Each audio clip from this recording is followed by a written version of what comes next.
we kick off, I just want to acknowledge the traditional custodians of the land that we're meeting on today and pay my respects to elders both present, past, and emerging.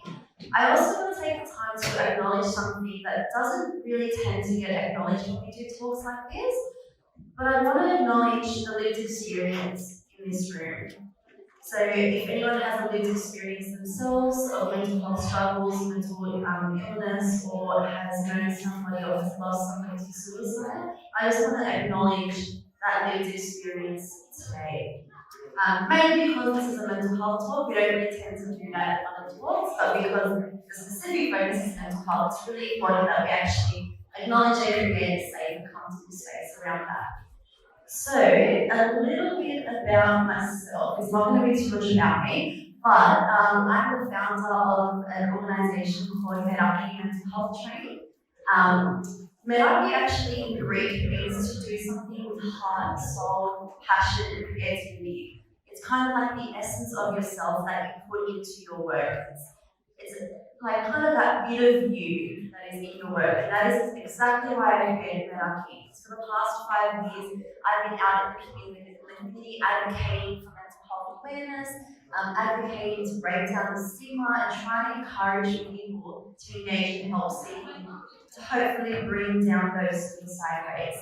So my background, my study is in counselling and behavioural studies, so I'm currently studying at the moment.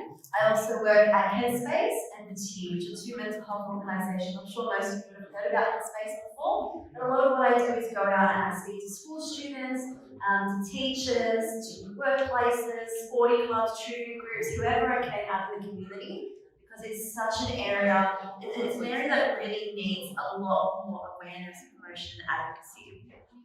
But the whole point of what we're talking about today is how to combat the stigma. And I'm just going to start with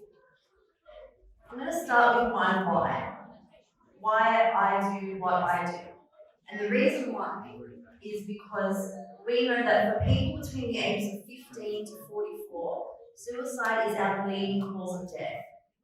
For quite a while, it kind of alternated between suicide and road traffic injuries, but in recent years, it has consistently been suicide. And I know that's a pretty bleak thing to start off with on a Sunday morning, but I think it's important because it gives us context as to how important it is that we actually start having conversations around it. So the latest stat from 2018 was that we lost 3,128 people to suicide. So it's an issue that we need to start having more conversations around. Because a lot of the reason why this stat exists is because people are too afraid to seek help. People are too afraid to actually acknowledge that they're going through a tough time. People are too afraid because they're scared, they don't know what mental health is. And a lot of that comes down to stigma, which is the point of today. And it's actually very well timed because yesterday, I'm not sure if you were aware or not, but yesterday was World Mental Health Day. So it was an opportunity for everyone across the globe to actually pause and take a moment to think about what mental health means for them and their community. So to start off with, I want to put it to you guys and ask, why do you think stigma exists? Why does stigma around mental health still exist today? Now, I've heard you were a quiet bunch, but we're going to be chatty.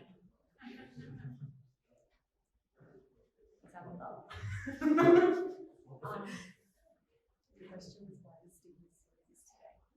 Maybe stigma around mental health exists because I think Kibon said it a few weeks ago in this group that you can't readily see someone's ailments when they're not physical. Like if someone comes in with a broken leg, it's much more pronounced than if someone's coming in and, you know, they might have experienced depression. Yeah. So we can't see it, so it's not as validated to us maybe. Yeah, 100%. So I hope everyone heard that, but you're exactly on the right track. If someone walks in with a broken bone or they've got the sniffles or something, it's very, very easy to see kind of what's going on for them. But if someone's walking in, they're having a bad day or they're quite anxious or they're not feeling well mentally, it's very difficult to see that unless you actually have a conversation with them. 100%. Thank you so much. Are there any other reasons why stigma might exist today?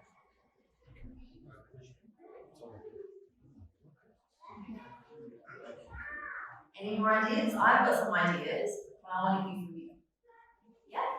I think stigma is kind of maybe particularly for men, like men are sort of seen as they should be strong and they should keep their emotions inside. They shouldn't, have mental health problems. And that's probably something that's been embedded from within culture from years and generations, for a while now. So stigma exists. I'm not saying it's an unequal playing field, but there is a large stigma that men shouldn't be emotional, men shouldn't have mental health issues. Yeah, thank you. I'm really glad you brought that up because you're right. Like, mental health issues don't discriminate, but especially for males, you guys have it extra tough. So we know that statistically speaking, so every day in Australia we lose 7 people to suicide. Statistically speaking, 5 of those are males, and young males as well. So for men, I'm really glad you brought that up because there is a lot of that stigma around men don't cry, men don't speak up, we're the head of the family, we're meant to be strong, we're meant to keep everyone together, which only perpetuates that stigma and makes you feel a lot worse about if you do need to seek help. So yeah, thank you for that. And there was a hand back there. That was very much similar to what you just said, is that, the narrative around it is often that you sort of, not dealing with your mental health problems, and so in a way you sort of fail, which makes people embarrassed to talk about it. Yeah. Can I just ask, if I speak like this, can you guys hear me all right? Okay, is that okay, Doctor, if I just... Yeah, I'm not a very mic kind of person. There was a hand over there, yeah? I think in relation to the stigma against mental health, my understanding that the stigma lies in the term mental illness or mental health, because if we compare mental illness to a physical illness, people see a physical illness as something that can be easily fixed if you go to the hospital or if you go to the doctor and you get medication or you heal in time. But with mental illness, I reckon people think, or people who are ignorant or uneducated see it as something that is irrational. Oh, it's in the mind. You can, just switch your frame of mind and, just get out of that headspace and you'll be fine. Why are you, down on or something like that? So I reckon that's where the stigma and why it exists is because people don't understand that it's actually something that is serious. Yeah, 100%. And I can't tell you the amount of times that, for example, I felt anxious and someone has just said to me, calm down, get over it. And you're like, you don't actually realize that it's actually a thing. You wouldn't say to someone who's just broken their leg, get up and walk if they can't. So you're right, there is a lot of that lack of education and understanding. And it's actually quite funny. So normally when I go out to schools, we do like a bit of a comparison between physical health and mental health. So I ask them what words come to mind when you think about physical health or just health in general. And it's always like yoga, eat, pray, love, healthy food, exercise, hashtag goals, all that kind of stuff. Then you ask about mental health and straight away it's anxiety, depression, schizophrenia, suicide. And I want to acknowledge that those words form part of what mental health is under the umbrella, but they don't actually take into account the full spectrum of what mental health is. So when we talk about mental health, we're looking at the full spectrum from being mentally well, where we're actually coping really well. We've got healthy relationships. Yeah, we have tough times, but we have those coping strategies and we have that resilience to bounce back up. Part of that bouncing back up might actually be a few sessions with a counsellor, talking to somebody about what's going on, having those strategies, jumping back up. Then sometimes along the way, for a variety of different factors, there is no one cause for mental health problems or mental illnesses. So due to a variety of factors, someone might then actually develop a mental illness, and that's where we talk about things like anxiety, depression, bipolar. But they shouldn't be the very first things that come to mind when we think about mental health. So 100% what you were saying, that lack of education around what it is. So I propose that, and I guess in that sense, that's exactly why I created Meraki Mental Health Training, because I identified that there is a gap in that education. So I feel like we've although we've got a long way to go, I feel like we have come a long way in terms of awareness. Like, I don't know if you all noticed, but this year, the amount of Lifeline, Are You Okay, and reach out ads that I saw at like bus stops and on TV and on social media was really amplified this year, obviously because of COVID. So I think awareness is starting to come a bit further, but education is still where it has been for a while. And that's why I created Meraki, because for myself, so I started out as a volunteer at Headspace when I was in year 12. The only exposure I'd had to mental health and mental ill health is that I had family friends and family members and friends who had experienced quite severe and quite dark times. That was my only exposure. I had no education. When I started as a volunteer, I actually did a training called Mental Health First Aid Training, which I will talk about a little bit later on, but that completely opened my mind to what mental health can actually encompass. And I wanted to take that and actually give that to other people, and that's why Meraki exists today. So when we're talking about stigma though, through a lot of thinking that I've been doing, especially during COVID, I kind of feel like there are three, well, for me at least, there's three reasons why stigma still exists today. But what I find really comforting is that those three reasons are also the three solutions to how we can actually start to eliminate that stigma. So the three things that I propose are looking at language, education and training, and convos and courage, conversations and courage. And I'm going to break down those three so we can have a bit of a chat about what each one of those means in our community. So in terms of language, if you have a look at this list, what we're going to do is we're actually going to go through, and I want you to pick out, we're going to go in order. I want you to just pick out one that stands out for you. And we're going to have a bit of a chat about why each one of these sentences isn't appropriate language to use. A lot of them are used so frequently that we don't actually realize that it's not appropriate language. It's just part of our everyday language. That's right. Do any of them stand out to you in particular? Every one of them. Every one of them. He's schizo. I say that all the time. Yeah. Why is that? Why is that potentially not okay? Because it instantly makes anyone that lives with schizophrenia look like a crazy person because you're associating them with the person that you're insulting that's doing something silly. Yeah. And many people are really high functioning and have really great fulfilling lives and they just live with schizophrenia on the side. Thank you. Would you go up to someone, or would you say about somebody else, he's cancerous, or he's diabetic? No. No. So why would we do it with mental illnesses? Is there any we're going to end up going through all of them, so buckle up. So does any other one stand out?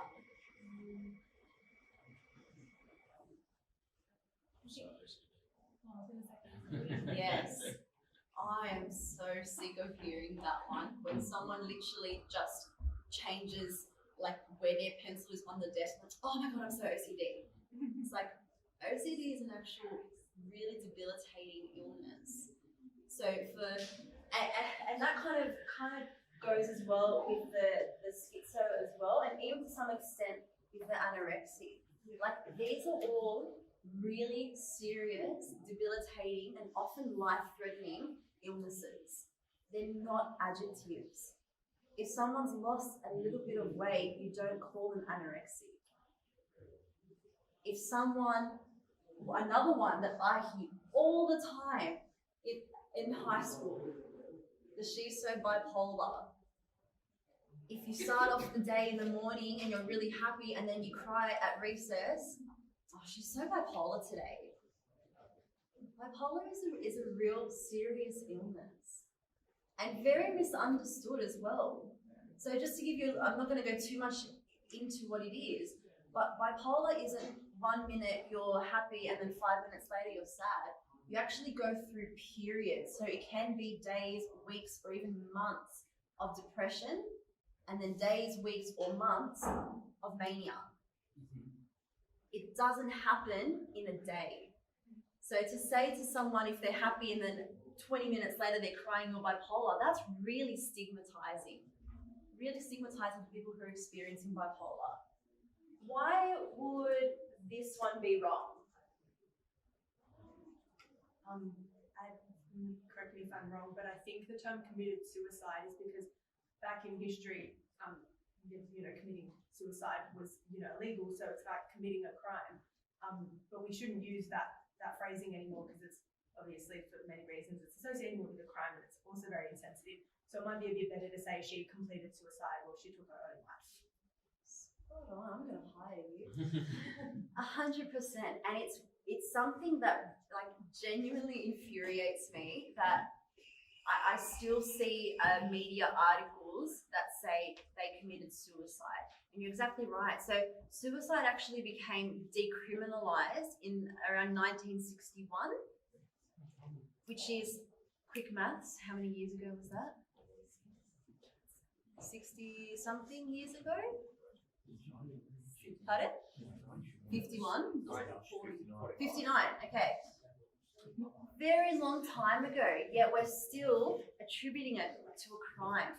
And you're right, the correct terminology to say around that are things like died by suicide, took their own life, or killed themselves. These are all appropriate terms. And the fact that people are still using committed suicide, even though, and I know it's a very technical thing, even though when you're saying it, you wouldn't necessarily think, oh, I'm saying stigmatizing language because it was a criminal act years ago, whatever.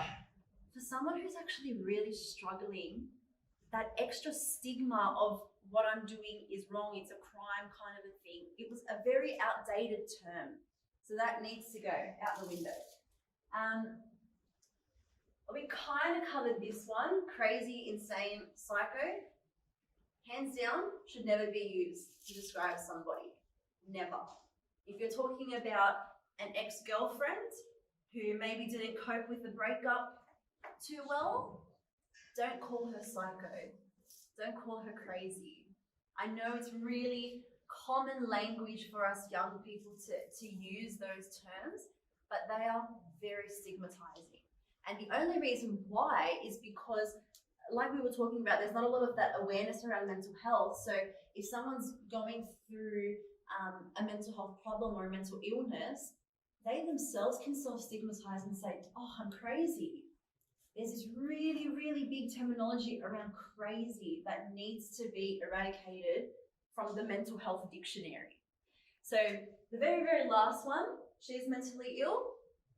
This one's sort of a relatively new one. And the reason why I put that up there as stigmatizing is because there is this conception that if you're experiencing a mental health problem or a mental illness, like you were saying earlier, it's going to take years to get over, there's no treatment, no solution, it becomes your defining thing, when it really does not. It becomes one part of you. The same if you were to experience cancer or diabetes, or if you were to get a broken bone, you're not going to be known as a broken bone Susie. I don't like that Susie, but you're your own person. You've got so many things going on. A mental illness does not define you. It's part of your experience. So to term someone as oh, she's mentally ill, leave her alone, that's really stigmatizing.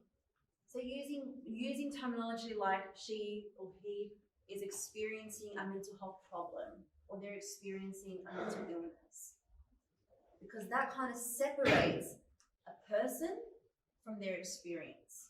A person is not their experience of an illness. And this is one of the reasons why I really believe stigma is still maintained today. Yes. Anymore, the word mentally ill, how do you take that out of the vocabulary of today when it's used on a common basis? That's the most important thing. We have to educate, to extricate that thought, that word. But how do you do that? Through things like this. So for example, we've had this conversation today around not using certain terminology. What I would love and what I would hope is that when you go out into schools, uni, TAFE, work, your family, community, house, wherever you go, and you have conversations and you hear this terminology, my hope is that you would actually feel in a position of knowledge and empowerment to say, actually, that's not right. And it's really incredible. So when I've gone out to schools and I call young people out on their language, some of them are a little bit, teenagers, and they're like, oh, I don't care. But some of them would say to me, oh, I didn't actually realize. I'm sorry, I'll change my terminology now. And I think if someone doesn't actually, it's kind of that thing like you don't know what you don't know. So it's all about educating people as well. So even after today, going out into your community and having those conversations, whenever you hear that kind of language, correcting people, trying to advocate as well. So I'm normally that type as well, that really annoying type that if I see a media article where they've used incorrect language, I'll send them a nice little email and just say, you guys are in a position of power. People read the newspaper, use correct terminology. So it's all about calling it out when you hear it, not being like, oh, you're wrong and how dare you use that language, but more from the perspective of what you're actually saying is really hurtful and stigmatizing. But today, when you read the internet, especially on the internet, you'll see enormous scenarios written, and then the terminology is used on a mentally, oh, she's mentally ill, or he's mentally ill. Yeah. Case may be. And it continues. But how do you see these people having dominance on society? How do you extricate that? How do you take that, remove that, say, you're wrong? Yeah. Look, in all honesty, it's going to take a long time.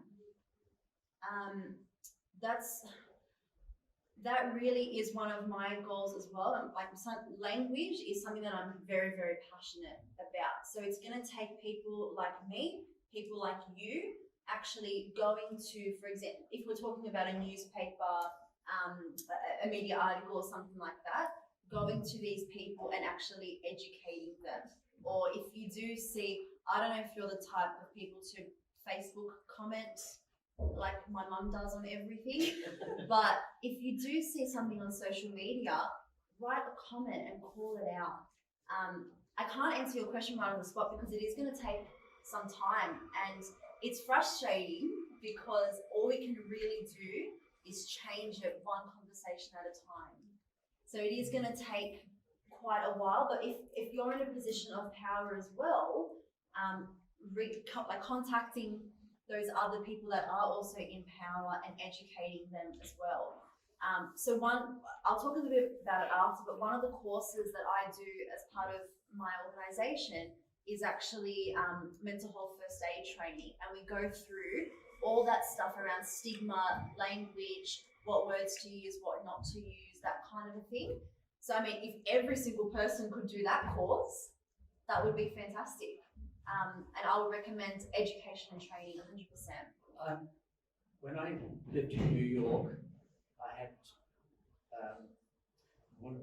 I was an actor, and I met Robin Williams.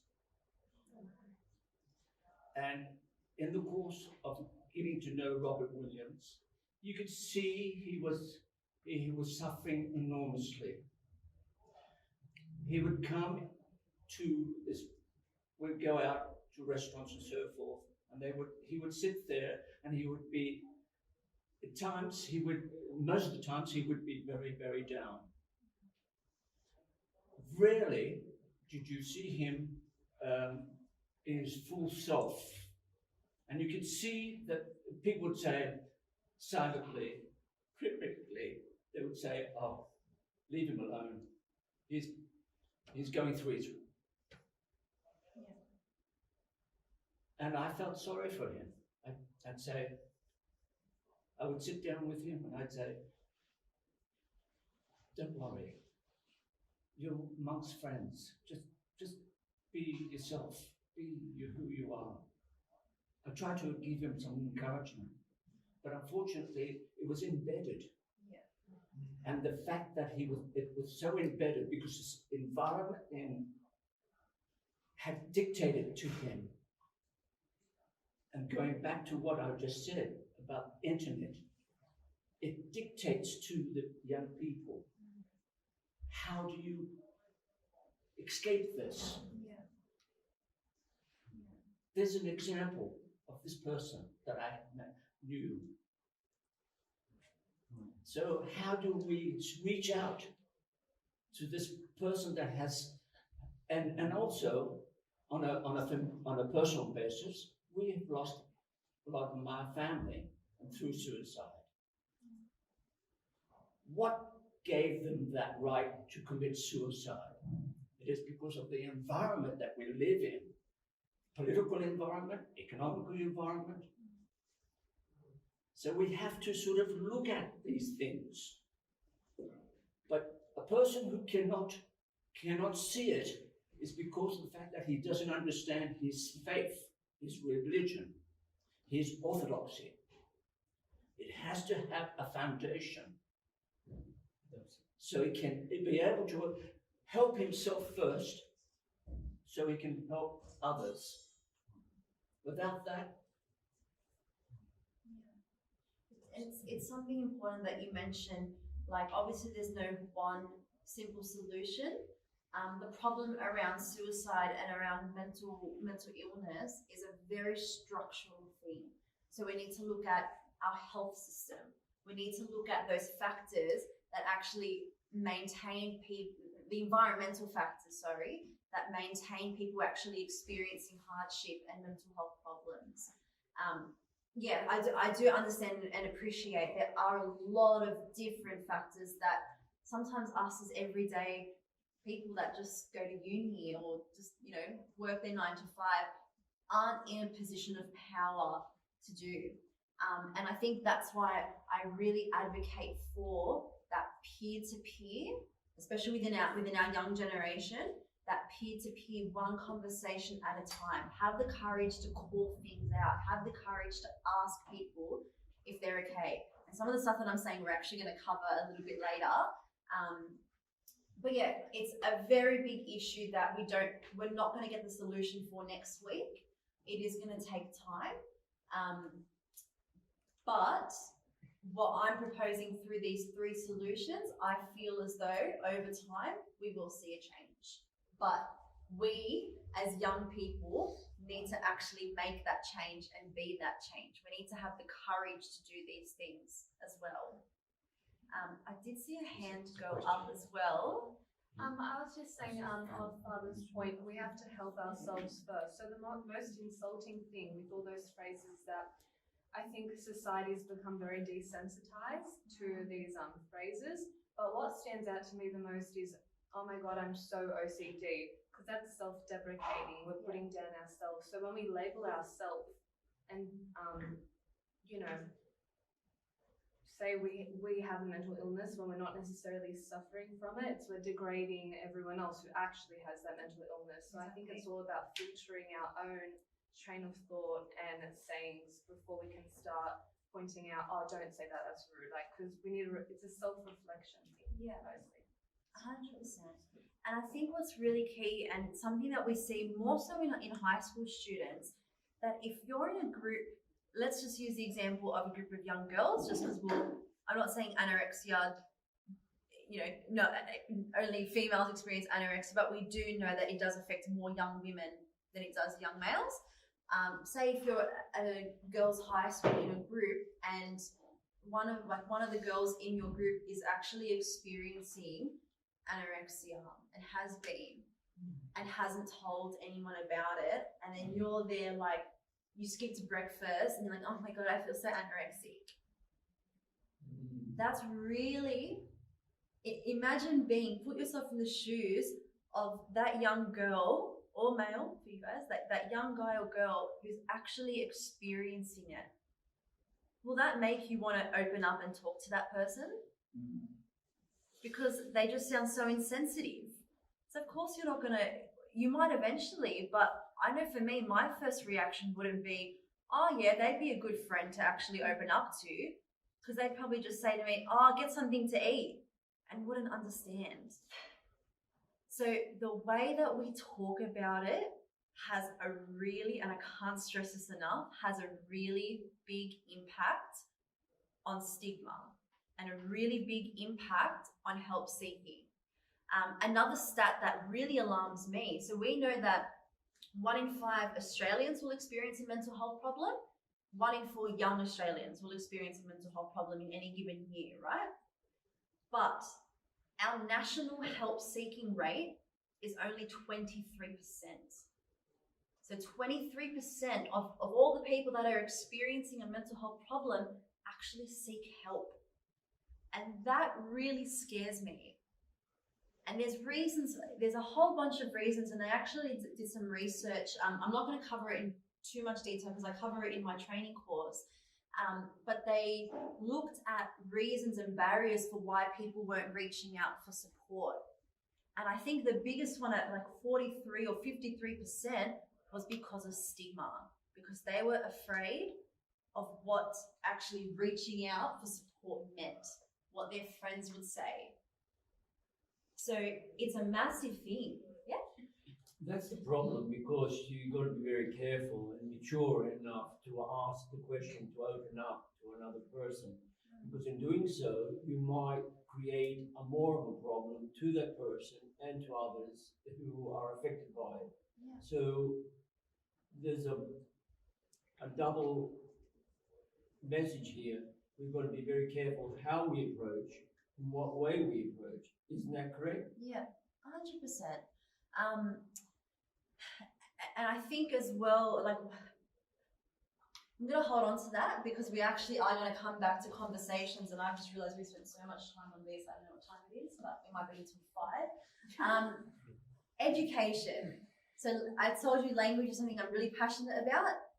Education is probably something I'm 10 times more passionate about. Because like I said, when I first did that mental health first aid training course when I was 17 years old, it just completely opened my mind to what mental, like I said, I'd experienced mental illness through friends and family members, but I didn't really understand it. And I myself, I can admit that when I was in high school, I had some very stigmatizing thoughts around mental health as well. But I think it's about, if you can acknowledge that and say, but I'm working on it, that's kind of what it's about. So education. A lot of people don't actually know the difference between these 3 things. And I'm going to tell you a little bit of a story. I don't know if you follow me on Instagram, you've heard the story, but I went to a school once, a high school, all boys school.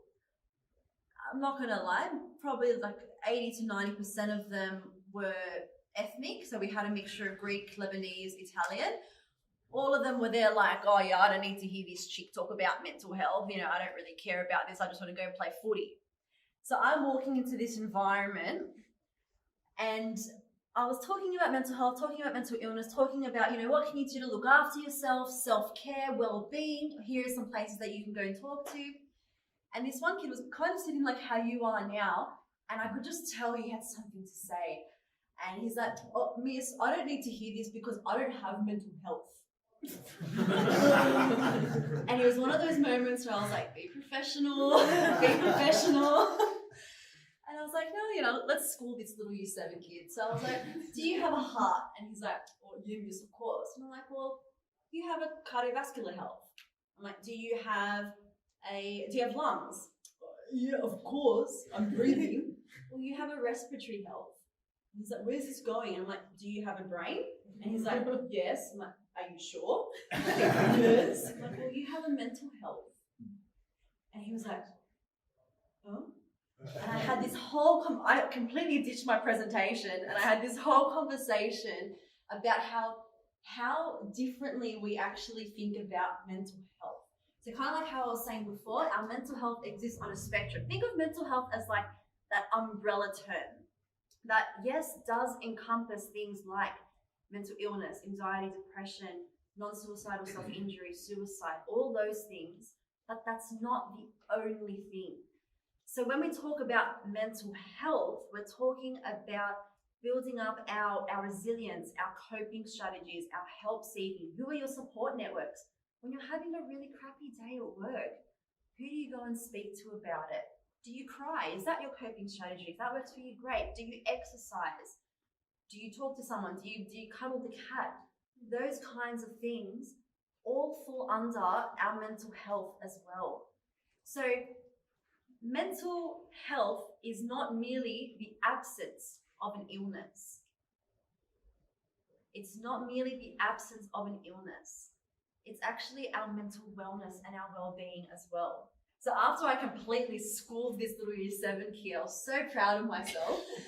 And the thing that I kind of like to say as well is that with the stat I was saying before, if we take it for like the adult population, 1 in 5 Australians will experience a mental health issue, but 5 in 5 Australians have a mental health. And just like your physical health, you go to the gym, you eat well, you exercise, you work on your physical health so that your heart and your lungs and your body doesn't collapse. We need to do the same with our mental health. And I think that's also the stigma in itself, that like, oh, if I do self-care stuff, it means that I'm really sad and I'm trying to make myself feel better. It's not about that. It's about, building in those things in your daily routine so that you actually do stay mentally healthy. And if you do end up experiencing some mental health problems, so if we have a look here, so mental health is our general umbrella term, right? If you think of this like a spectrum, mental health problems are those things when we start to notice that things are getting a little bit difficult. And they can be for a variety of factors. So like I was saying earlier, there's no one cause for developing a mental health problem. So for some people, it can be a mixture of genetics. So maybe if your parents or people in your family have an experience of mental illness, you might actually be more likely, you might never experience it, but you might be more likely to experience it. Mm-hmm. Environmental things, losing a job, losing a partner, moving to a different state. There's so many environmental factors that can actually bring on a mental health problem. So these problems, or people turn them different ways. You can say mental health problems, mental health issue, mental health concern. They're kind of like in this intermediate stage where you're starting to experience those problems. You know that something's not quite right. And then we go into mental illness. So mental illness is a diagnosed mental health condition. So when you've gone to a GP, you've gone to a psychologist or a psychiatrist, and they've diagnosed you with whatever it is. And as you can see, this follows the exact same thing as your physical health. You could be physically healthy. You might experience a physical health problem when you sprain an ankle or you break a bone. But generally in this stage, you go through rehab or something, and you bounce back up, physio, whatever it is. With some physical health problems, it might actually develop into an illness, like diabetes, for example. It might actually develop that way. So please, I'm going to beg you guys, please, if you hear somebody out in the community say to you that they don't have a mental health, please school them. Absolutely ruin them with that. So yeah, it's important to recognize the spectrum and have a look, but a lot of people don't actually know about this. So when they think about I don't have mental health, it's because I don't want to be associated with anxiety and depression, but actually I can be associated with mental wellness because I have a good group of mates that I can talk to when I'm having a tough time. I exercise, that kind of a thing. So looking at the full spectrum. So that's kind of the education part around mental health. And then another thing that I really propose as well is training, which I forgot. We'll go into training in a second. Just a quick chat. I know you guys had a psychologist come and speak to you. I'm not too sure if you ran through sort of what some of those signs and symptoms are. We're not going to run too deep into that today. But generally what we're looking out for are these 4 things. We're looking out for a change in thoughts, feelings, behavior, and physical changes as well. Not to say if someone shows up at work one day and they're really upset and they're crying, and then for the rest of the month they're kind of fine. We're looking at these things that are quite persistent. So like I was saying earlier, we all have bad days, we all have tough times, but generally most of us tend to bounce back up. So these things, we're looking out for consistency. So someone is consistently feeling down. We generally say for around 2 weeks or more. I feel like you were the psychologist, weren't you? Yes, okay, so I'm gonna be very careful with what I say here. But generally, generally we say for about 2 weeks or more, if you're experiencing these things, it's kind of a cause for concern. So you have to be experiencing it consistently, and it has to have a negative impact on your life. So if it's impairing your functioning, your well-being, your relationships, it's time to reach out and get support and speak to somebody about it. One thing I kind of will mention, so behavior and physical things obviously are really easy for us to notice, because when we're talking to someone, we can see, for example, if they've lost weight, or if they've got dark circles under their eyes, or if they've been crying, or we can see in their behavior if they're anxious, or if they're angry and agitated, or if they have a low mood. What we can't see though are these thoughts and feelings. But the way that we can actually get an understanding of thoughts and feelings is by asking them if they're okay. Saying, I've noticed over the past few weeks you haven't been yourself. Because that's where you kind of get a bit more understanding of what they're feeling, and looking out with thoughts as well. I will mention, when you're with, whether it's a friendship group or at work, listening out for what the people around you are saying. Like, I know at high school, for example, another really common, really bad language to use, if someone, like a minor inconvenience happens and someone's like, I'm just gonna kill myself. Really, really common language, particularly in high schools. But if you're actually having a conversation with someone and they're saying things that are actually quite alarming, like, what's the point? There's no point being here anymore. That's a way for you to actually get an understanding of what they're thinking. So like I said, we're not going to go too deep into these, but just some food for thought that we're looking out for these things that are persisting and are quite having a negative impact.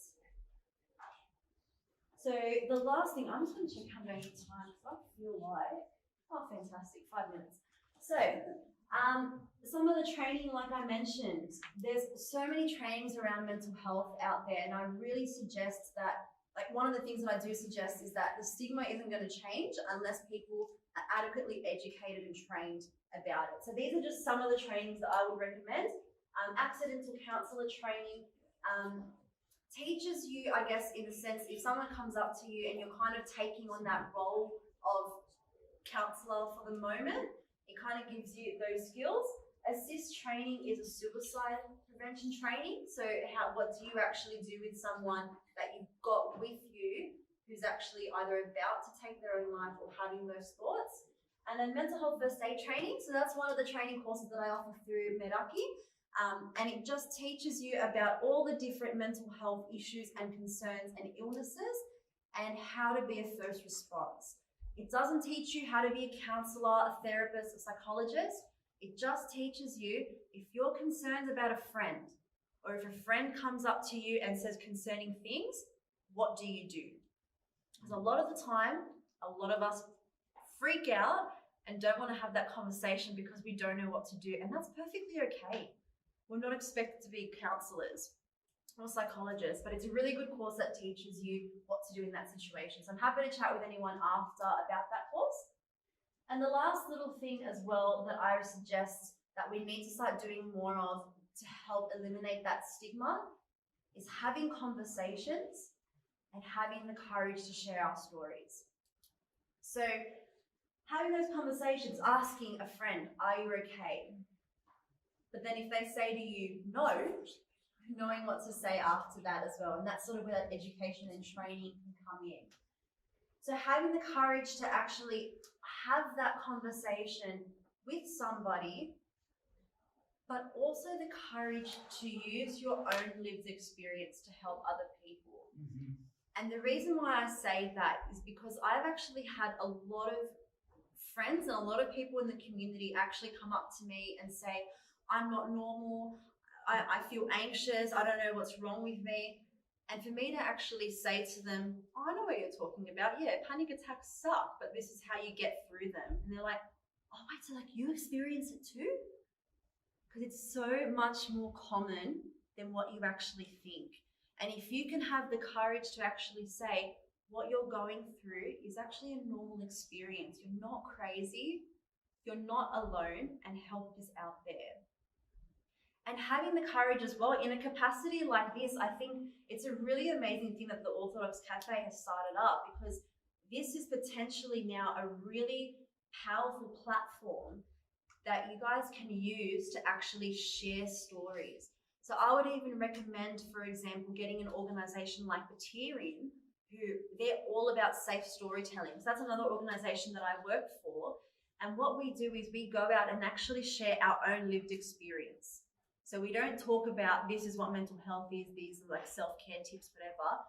People actually come in and share their lived experience of what they went through and how they got through it.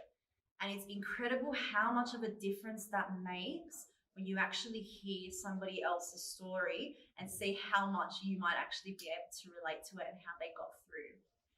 So like I mentioned about at the beginning, these are the 3 reasons why I think stigma still exists, because there's a lack of education and training, a lack of really genuine conversations happening, and a lack of appropriate language being used.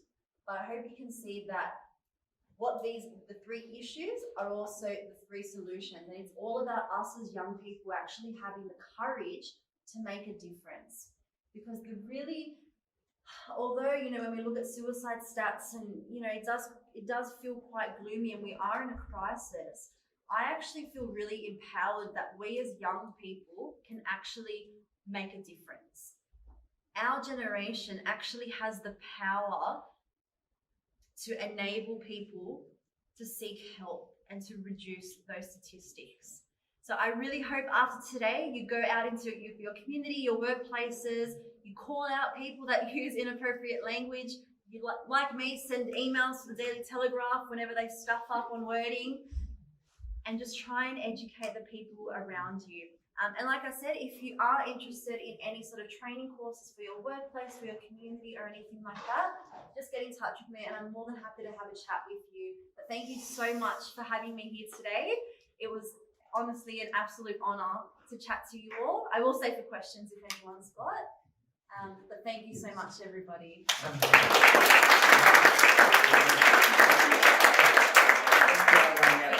About some of the young people to speak up, I think. That's what this was about. You need to speak up. If there's any questions. Yeah, that's right. Yeah. I just have a question about language. Mm-hmm. How do you suppose we or organisations such as yourselves find the balance between A, using appropriate language, and B, trying to avoid extreme political correctness, or worse yet, censorship, which we know is quite detrimental because that leads to lack of freedom of speech and so on. So how do we strike the balance between that? Yeah, look, I think it's not a sense of, like, if we take the example of, for example, the psycho ex-girlfriend, right? I don't know why that's the first one that comes into my mind, but there's literally so many other terms that you can use for a psycho ex-girlfriend, but it's when you actually take it in the context of, if it's actually causing stigma, that's causing people to not seek help, that's causing suicide, I don't know. For me, I feel as though we need to cut that out. And it's not about saying, to people, you can't use that language, it's politically incorrect. I think if you actually explain to people, at least in my experience, when I've actually had a genuine conversation and explained to people why what they've said isn't right, like 99% of the time, I've gotten okay. Because there's so many other terms and so much other language that we can use around it. And I know political correctness is a very hot topic at the moment with a lot of things, but I feel like, why don't we do it for physical health? Why don't we use that kind of language when we talk about cancer or diabetes, or, when we talk about things like, even people saying, I'm so ADHD, like, why do we use that language for mental illness when we don't use it for physical illness? And I think that's the difference as well. And that's what makes it even more stigmatizing, because we already know that between physical and mental illnesses, even though we know we've actually got comparisons of how debilitating both of them are. Like they've linked, for example, disseminated breast cancer with severe schizophrenia, for example, as in how debilitating it is. But people see breast cancer as, and I'm not discrediting as well. It's horrible. But if you're not going to give the exact same, oh, that's really horrible, I feel bad for that person, for someone who's experiencing schizophrenia, that's where I get a bit uneasy. I don't know if that really answers your question, but I think it's just about having a genuine conversation around, why that language isn't exactly correct or appropriate. That's fine. Maybe another question because we're running out of time. Yeah, sorry. So over there, anyone? Yeah. When Jonathan Haidt was in Sydney, I think last year or something, he produced a graph. He was talking specifically about mental health and young people, and he said that the rise of social media like Facebook, Instagram directly correlates with mental illnesses, like especially in young women. And so, I think some of the examples that he used was women, they want to produce like a story that they are having, and this applies to men as well, but I think it's a bit more. Just speak up. Yeah, sorry. And so what happened was he produced that there was a direct correlation between the rise of Facebook, and a lot of women would be really anxious about, say, if their friend posted a picture of them and where they because you can get rid of all the blemishes, you can add filters, like it really offended them. So what do you put into the idea that the rise of social media has on the impact of mental health? Do you think? I completely agree with that. And in all honesty, I'm going to be a bit personal here. The very first time that I reached out to a psychologist and got support was for that exact same reason. So it's definitely something that social media is just terrible. Like, especially these days where you look at, 13, 14-year-olds these days, and then you look at photos of yourself when you're 13 and you're like, what's going on? And it's definitely, I really agree. I'm not too well versed on, I guess, the exact statistics of how much, that directly correlates, but especially with young women, I know, for example, in the case of eating disorders, dieting, for example, is the number one or the single most important risk factor for developing an eating disorder for young women, dieting. And how popular is dieting culture? And a lot of it perpetuates on social media. Kim Kardashian sharing a skinny tea thing. Recently on World Movie, SBS, they showed a movie about a person who had polio. And through the course of time, he, at the end of his life, he ended it by committing suicide. What was the message that related? It was related of the fact that it's easier to commit suicide so we can get away from all the problems of the world. And that's why we have to sit down and examine ourselves. What are we watching on the media? What are we doing? Yeah, that's the whole point here. So that's fine. One last question, maybe. One last question. Just being mindful as well, the language around committing suicide. See, it's all about when you hear that language, and it's not saying you said the language wrong, but it's about, just being mindful, because the thing with a lot of the language we use is very deeply ingrained. It's just very common. So if we're able to take a step back, sometimes I say committing as well, and I'm like, no, that's wrong. Took their own life. So even just being mindful within ourselves as well. Stella, I'm going to say something quickly, very quickly. We have questions there. Sorry. What I'm going to say is that in our language, we use the word kids. Do you know kids meaning for goats? Do you know that? That's what kids are, goats. So in our language, what we're doing is, instead of referring to our children as children, we refer them as goats. And that is a subliminal message we're giving to ourselves. So we have to be careful with language. That's what We've got to be very careful with that's language. right. No problem. Last question from the young people. Anyone? Okay. Eleanor. Eleanor, by the way, was the psychologist, as you know. So Eleanor, yeah, please. Yes. Sorry. I was just thinking of with stigma, it's also Stand up, please, so we can hear you. That's why we got the microphone. Come closer. Now I regret putting my hand up. So I think with stigma, it's also it's actually more the emotional experience of shame and guilt that leads to withdrawal and less health-seeking behaviours. So I think it's actually more that emotional experience, that feeling shame and guilt means that people with depression, living with depression or with anxiety, it's actually exacerbating their symptoms because they're less likely to seek help. And I think particularly in our sample of young adults in Greek heritage, even more so we have that cultural influence where there is still a lot of stigma with mental health. So I think it's really prevalent in our community. Yeah, thank you, Eleanor. And we thank you for your contribution too. Can I ask Yanni to come and round up since Sorry, I took so yeah, much more that's time. right. And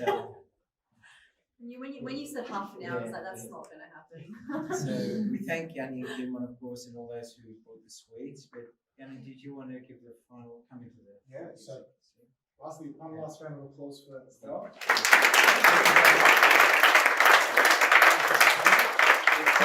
A small gift just from the parish and Orthodox Cafe for yourself. Oh, thank you. Just something small as an appreciation to say thank you for coming and spending time yesterday and today preparing and doing such an amazing talk. Thank you so much. I was talking to a few people in the cafe just at the very beginning and they're saying this is one of the best talks we've had. So just some first feedback. So thank you very much. Things that are upcoming, I'm not sure if you mentioned this, but a bit of awareness. It's actually Mental Health Month, month of October. And I know our Archbishop has written sort of an encyclical in Greek. I'm not sure if it's going to get translated. Maybe I can ask Dr. Philip to do a bit of a translation and we can give a quick spiel as to what he was saying. But it's written in an article in the newspaper called Dovima. And he's talking about exactly what you're talking about today, mental health.